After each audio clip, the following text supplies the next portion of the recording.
కేంద్రం అసలు ఆడు గుడివాళ్ళ లారీలు కట్టుకుంటా అంటాడు ఆ సన్నాసి. ఆడు నీ అమ్మమ్మ కూడా అంటాడు. ఈ బళ్ళోకి వెళ్ళే పిల్ల కూడా ఆడ నా కొడుకుని చూసి మాట్లాడుతున్నాడు. నీ అమ్మమ్మ కూడా అన్నాడు. చదువు లేదు ఏంటంటే ఆడు కొడాలి నాని గడాలి లేదా ఆడంటే నరగనంటే రామీరా అన్నాడు. వీడు మంత్రి రోజా తైతక్క లెక్క అది మనకి చక్కగా మనం ఎక్కడికి వెళ్ళక్కర్లేదు. అది యూట్యూబ్ చేస్తే డ్యాన్స్ అని చూసుకోవచ్చు మనం. మనం వినాయక చవితికి ఎక్కడ మన పందిళ్ళలో డ్యాన్స్ పెట్టించుకోవచ్చు రోజాకతోటి. అంత మంచి మంత్రులు ఉన్నారండి మన మంత్రులు అందరూ 420 గళ్ళే. ఇప్పుడు ఈయన 175 అంటున్నారు. ఏది మన జగన్ రెడ్డి గారు 175 అయితే ఉన్న నాకుళ్ళు తీసేటందుకు వాళ్ళతో పోవచ్చు కదా. 175 అంటే అసలు వీళ్ళు ఉన్నదే వీడికి అసలు ముందు మార్చాల్సింది జగన్ మార్చాలి. వీడికి తెలియదుగా వీడు నియంత కదా, ఇది డిక్టాక్టర్. వీడు ఎవడన్నా ఏదంటే వివేకానంద లేపేసినట్టు లేపేస్తారు. అసలు వీడు చంద్రబాబు నాయుడు చంపాడు అన్నాడు. ఏది నారాసుర రక్త చరిత్ర ఆ రోజున ఏది ముఖ్యమంత్రి అవ్వక ముందు.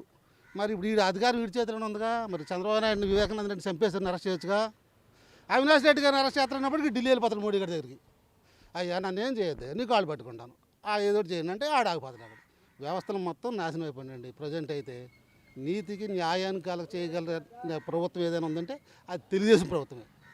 ఈ ప్రభుత్వం మనకి ఏమీ అసలు సామాన్య మానవుడు బ్రతికే పద్ధతి లేదు. అడిగితే ఎవడన్నా ఏదైనా అడిగాడు అనుకుంటే వాడి మీద కేసులు. ఇప్పుడు మీతో మాట్లాడుతున్నాయి కదా, మా ఊరి నుండి నాయకులు వచ్చేస్తున్నారు. అమ్మాడు కృష్ణ గారు మాట్లాడేసారంట ఆడిని ఏదో చేసేయాలని. ఇలాగ ఇదే వ్యవస్థలు ధ్వంసం చేసేసి చేతులు గుప్పిట్లో పెట్టుకున్నారు. గంటకోసారి పక్కోడి దగ్గర పడుకునేదానికి బూతులు రావడానికి అది సామాన్యమా?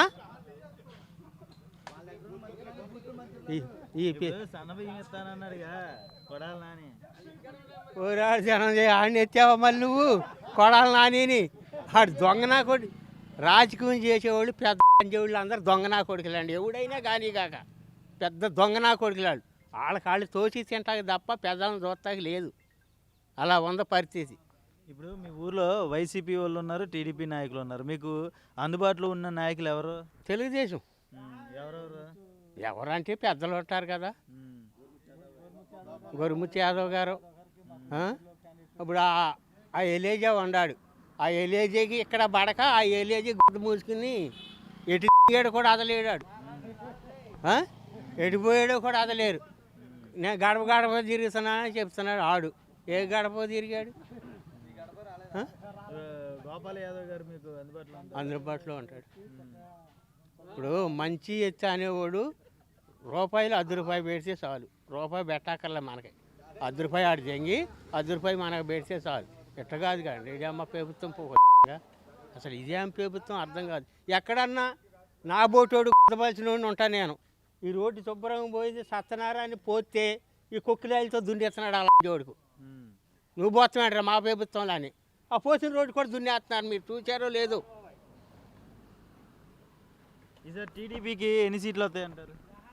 ఇప్పుడు కూడా చెప్పాడు 175కి 175 వస్తాయి అన్నాడు. ఎట్టా వస్తాయని వాగుతున్నాడు. ఇవాళ 175 మన అందరినీ తీసేసి ఓట్లు అప్పుడు వస్తాయి ఇలా కాడికి 175 సీట్లు. ఇదే చంద్రబాబు చెప్పండి మీరు వెళ్ళి. ఓట్లు సరిగ్గా చూడనప్పుడు ఆడే కొడతాడని చెప్పాడని చెప్పండి.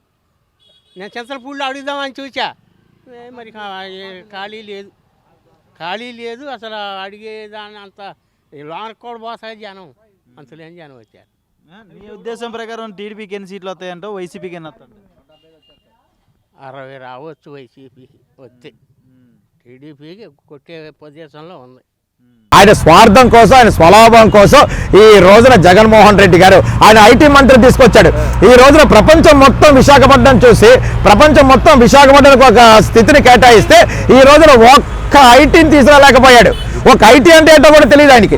ఇంతమంది చదువుకుంటున్నారు, ఇంతమంది ఉద్యోగాలు. ప్రపంచంలో ఉన్నటువంటి విశాఖపట్నంలో డాక్టర్లు, సాఫ్ట్వేర్లు, ఘనతలందరూ అన్ని రాష్ట్రాల్లో, దేశాల్లో ఉంటారు. కానీ విశాఖపట్నానికి మటుకు ఒక సాఫ్ట్వేర్ తీరని పరిస్థితి మన యొక్క అమర్నాథ్ గారికి వచ్చింది. ఎవరి గురించి చెప్పమంటారన్న? ఆహా, వాళ్ళని తలుచుకుంటే ఆయన కూడా అన్న చెప్తాడు బూతుల మంత్రి. ఆయన దగ్గర నేర్చుకుంటే కనుక రాని బూతులు అంటే ఏమీ లేదు. ఎంత చక్కగా నేర్చుకోవాలని నిజంగా మీరు నిజంగా రాష్ట్ర ప్రభుత్వం గురించి చెప్పమంటే మేము ఎంతసేపు అయినా సరే ఆనందంతో ఊరవతో బాగా చెప్పేద్దాం. కడుపు ఆవేశంగా ఉందన్న. చాలా బాధపడుతున్నాం. సంక్షేమ పథకాల పేరుతో వేల కోట్ల రూపాయలు ప్రజలకు పంచుతున్నారని చెప్పేసి ఓన్లీ సంక్షేమమేనా, అభివృద్ధి కావాలనుకున్నారా ప్రజలు? సంక్షేమం చూసి ఓటేస్తారనుకుంటారు. ఏం చెప్తారు? ఈ సంక్షేమ పథకాల వల్ల ప్రజలకేమైనా మేలు జరుగుతుందంటే ఎక్కడన్నా సంక్షేమ పథకాల గురించి వేల కోట్లు ప్రజలకు ఇస్తున్నారు. గురించి ఒకటి చెప్తాను. మీ దగ్గరికి వస్తారు. సంక్షేమ పథకాలు ఎక్కడి నుంచి తీసుకొచ్చాడు? డబ్బు అప్పులు చేసేశాడు, ప్రభుత్వ సంస్థలు అమ్మేశాడు, మద్యపానం లోకల్ బ్రాండ్ల ద్వారా డబ్బులు దొబ్బేస్తున్నాడు, దేవాలయాల్లో హుండీలు దొబ్బేశారు, హుండీ ఆదాయాన్ని లాగేసుకుంటున్నారు, దేవస్థానం భూములు కబ్జాలు చేసేశారు, మొత్తం దేవస్థానం సంబంధించినవన్నీ కూడా చేసేస్తున్నారు. అంతేకాకుండా ప్రభుత్వ భూములు లాగేసుకున్నారు, ప్రభుత్వ భూములు తాకట్లు పెట్టేశారు, గవర్నమెంట్ ఆఫీసులు తాకట్లు పెట్టారు. మరి ఇవన్నీ తాకట్టు డబ్బులన్నీ సంక్షేమ పథకాలు ఇవ్వకపోతే ఏమి ఇస్తాడు? సంక్షేమ పథకాలు ఇస్తాడు, ఎంతమందికి ఇస్తాడు? ఆటో డ్రైవర్లకు ఇస్తాడు, మళ్ళీ వాళ్ళకి అక్కడ ట్యాక్సులు వేసేస్తున్నారు. మద్యపాన నిషేధం, అమ్మకేమో పాపం డబ్బులు వేస్తున్నాడు, సాయంత్రం వేసరికి అయ్యే దగ్గర డబ్బులు దొబ్బేస్తున్నాడు.